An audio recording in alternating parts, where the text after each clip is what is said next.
PEGI 18.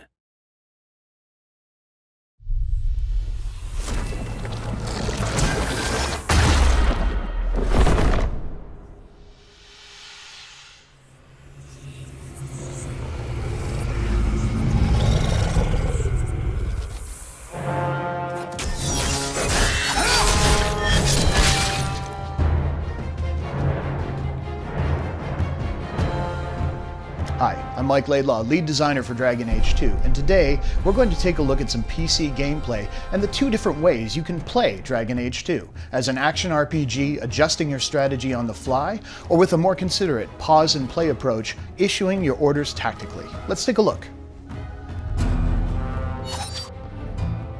So let's take a look at how Dragon Age 2 plays if you tackle it like an action RPG. If you want to play in real time, you can absolutely do so.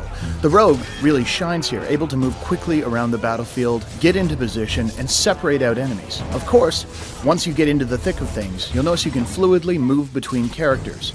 Mages, of course, shine when groups are clustered, while a stealth character can deliver vast amounts of damage from the safety of shadows. And with the enemies torn to pieces, it's just a matter of switching back to Hawk to pick up the stragglers. So you've seen how Dragon Age 2 plays as an action RPG, but what happens if we take the same situation and play it more tactically, pausing to issue orders? Let's find out. With the game paused, let's take a look at our situation. We have enemies that are going to move forward towards Aveline, our tank, so what we'll do is taunt them to ensure they cluster up around her. At the same time, we'll lay down a clever trap using a glyph of paralysis that should hold the majority of them in place.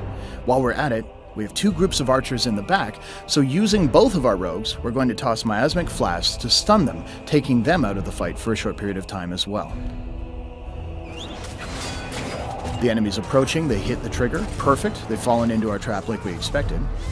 And now we're able to cut down the back ranks, using our archer to eliminate theirs while they're stunned. The tank, of course, Aveline, can move in and start dishing out damage while the defenses are down on the paralyzed foes. Now that they're gathered up, let's take a look at the situation as it's evolved.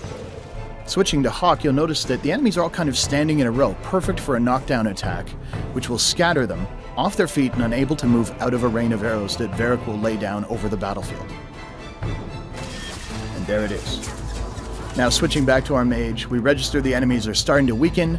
We're going to use a top-tier mage ability, Firestorm, raining down from the heavens to eliminate the last of our foes. So this is just an example of how a well-coordinated team can deal with an encounter where they're vastly outnumbered. So there you have it. Dragon Age 2 can be played with the smooth, responsive controls of an action RPG, or more tactically, pausing and controlling your actions that way, or of course, any combination of the two. Thanks for watching.